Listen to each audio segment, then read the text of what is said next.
ነፃ የሚያወጣ እውነት። እንግዲህ ነፃነት የፈለግነውን ነገር በማድረግ የሚገኝ አይደለም። እውነተኛ ነፃነት የሚመጣው የእግዚአብሔርን እውነት በማወቅ ብቻ ሳይሆን በመኖር በመተግበር ውስጥ ነው እውነተኛ ነፃነት የሚመጣው። ብዙ ሰዎች የፈለጉትን ነገር ያደርጋሉ፣ እንደፈለጉ ይኖራሉ፣ ነፃነት አለኝ ይላሉ። ግን ወደ ውስጣቸው ስንገባና ስንመረምራቸው የጥፋተኝነት ስሜት፣ ውሸታምነት፣ የተሳሳተ አስተሳሰብ የታሰሩ ሰዎች ናቸው። በውጪ ነፃ ይመስላሉ፣ ነፃ የሆኑ ይመስላሉ። በውስጣቸው ግን የተያዙበትና የታሰሩበት ለማንም የማያወሩበት ግን በውስጥ የሚጨነቁበት ነገር አለ። እውነተኛ ነፃነት የሚጀምረው ውሸትን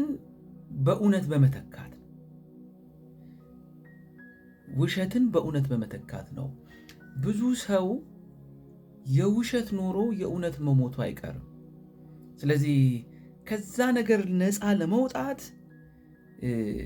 ነፃነት ያስፈልጋል። ነፃነት ደግሞ በእውነት ነው የሚመጣው። ለዚህ ነው ዮሐንስ ወንጌል ምዕራፍ 8 ከ31 እስከ 32 እንደዚህ ይላል። ኢየሱስም ያመኑትን አይሁድ እናንተ በቃሌ ብትኖሩ በእውነት ደቀ መዛሙርቴ ናችሁ፣ እውነትን ታውቃላችሁ፣ እውነትም አርነት ያወጣችኋል ይላል። እንግዲህ አርነት ወይም ነፃነት ለመውጣት ምን ያስፈልጋል ካላችሁኝ፣ እውነትን ማወቅ፣ ትክክለኛውን ነገር ማወቅ። ትክክለኛው ነገር ደግሞ ቱንቢው የእግዚአብሔር ቃል ነው። የእግዚአብሔር ቃል እኛ ውስጥ እየገባ ሲሄድ ውሸት እየወጣ ይመጣል። ኦኬ። አንዳንድ ጊዜ ሰይጣን እውነት የሚመስሉ ውሸቶች ይሞላናል።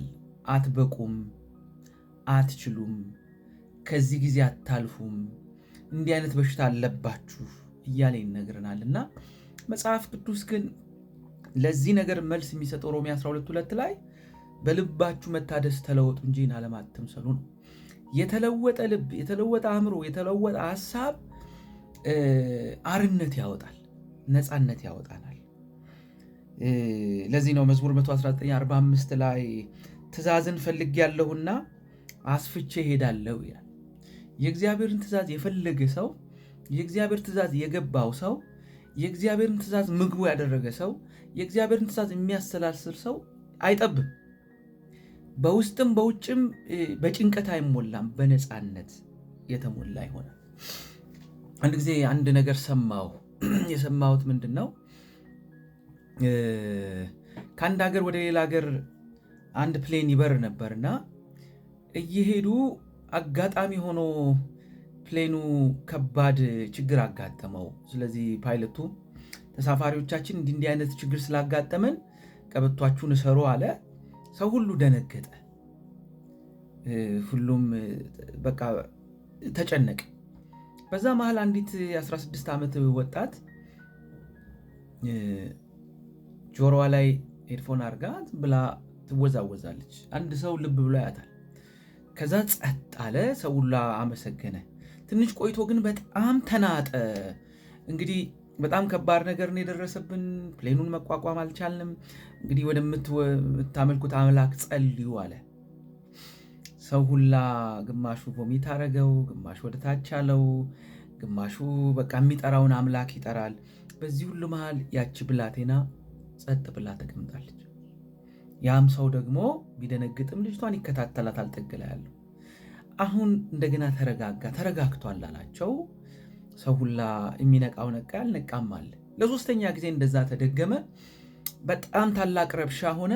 በኋላ ላይ ግን አቅራቢያ ያለ ማረፊያ ላይ ፓይለቱ ወስዶ ፕሌኑን አሳረፈው እና ኤኒዌይ በሰላም ደረሱ እና ሰው ሁላ የሚነቃውንም አንቅተው ከወረዱ በኋላ ያቺ ሴት ስቲል በዛ ሄድፎን ባደረገችው ነገር ትደንሳለች።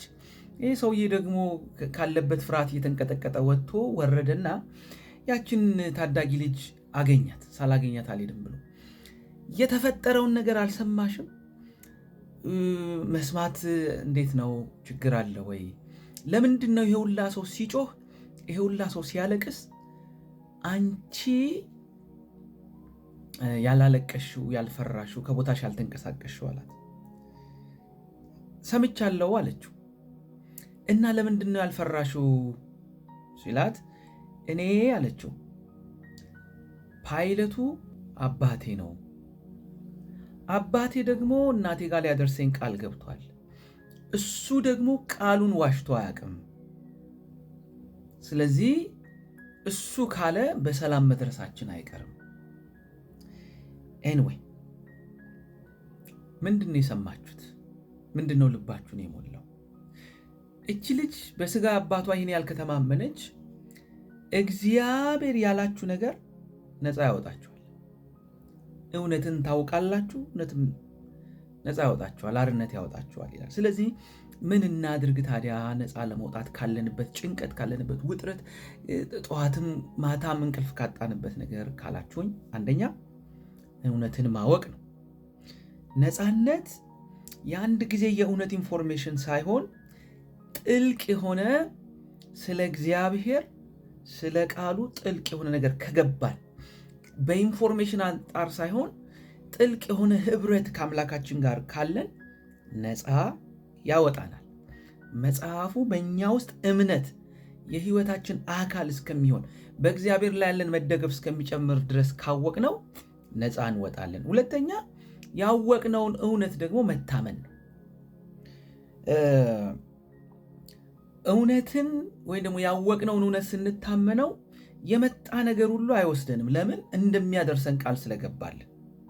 ለዚህ ነው እምነታችን ነፃነት ያወጣናል። ያወቅነው እውቀት ነፃነት ያወጣናል። እምነታችን የሚመነጨው ከቃሉ ስለሆነ ቃሉኛው ሲገባ ስለ እግዚአብሔር ያለን እውቀት ይጨምራል። ስለ እግዚአብሔር ያለን እውቀት ሲጨምር ፍርሃት ከኛ ይወገዳል። ስለዚህ ያወቅነውን እውቀት እግዚአብሔርን እንመን።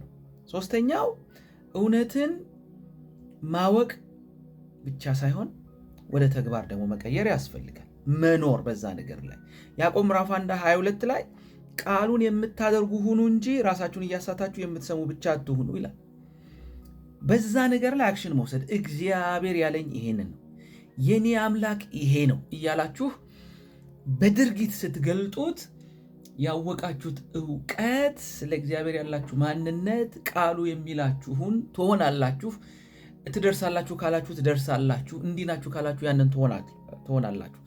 ያ ነገር ግን በተግባር መገለጥ አለበት። የመጨረሻው ውሸቶችን በእግዚአብሔር ቃል ተኩ። እያንዳንዱ የባርነት ቦታ የት ነው ካላችሁኝ፣ ብዙ ጊዜ ከውሸት ጋር በተገናኘ ነው። ያልሆነውን ይነግረናል ዓለም፣ ያልሆነውን ይነግረናል ሰይጣን። ግን እሱን በውሸት መተካት። አንዳንድ ጊዜ አንድ ብርጭቆ ውስጥ ቆሻሻ ነገር ቢኖር ያንን ዝም ብላችሁ ንጹህ ውሃ ብታፈሱበት ቆሻሻው እየወጣ ፋይናሊ ልትጠጡት የምትችሉትን ውሃ ነው የምታገኙት። እቺ ዓለም፣ ሰይጣን፣ ክፉ ሰዎች ስለ እናንተ፣ ስለ ነጋችሁ፣ ስለ ዴስቲኒያችሁ፣ ስለ ማንነታችሁ የነገሯችሁን ሮንግ ነገር አትመኑ። እሱን ቃሉ በሚላችሁ ይኸውላችሁ፣ እናንተ ራሳችሁ ስለ ራሳችሁ ያላችሁት፣ ሰዎች ስለ እናንተ ያሉት፣ ሲቹዌሽኑ ስለ እናንተ የሚለው ሳይሆን የእግዚአብሔር ቃልና እግዚአብሔር የሚላችሁ እሱን ናችሁ። ስለዚህ ተኩት።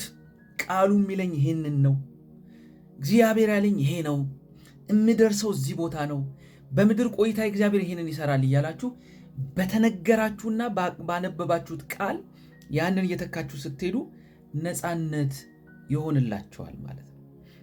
ስለዚህ ነፃ የሚያወጣ እውነት ምንድን ነው ካላችሁ፣ እውነትንም ታውቃላችሁ እርሱም አርነት ያወጣችኋል። ምንድን ነው እሱ? ቃሎቼ በእናንተ ቢኖሩ። ቃሉን ስታነቡት የተሰራችሁበት ማንዋል እሱ ነውና ማናችሁ፣ ከየት መጣችሁ፣ ወዴት ነው የምትሄዱት፣ የገጠማችሁ ቻሌንጅ እንዴት ነው የምታልፉት በደንብ ያወራችኋል። እናስ ካላችሁኝ ቃሉን ማወቅ፣ በቃሉ መታመን፣ ቃሉን መተግበርና የተነገራችሁን የውሸት ኢንፎርሜሽን በእውነተኛው ቃል መተካት ሲኖር ነፃ እየወጣችሁ ትመጣላችሁ። ከቃሉ ጋር ኢንቲሜሲያችን ይጨምር። ተባረኩ።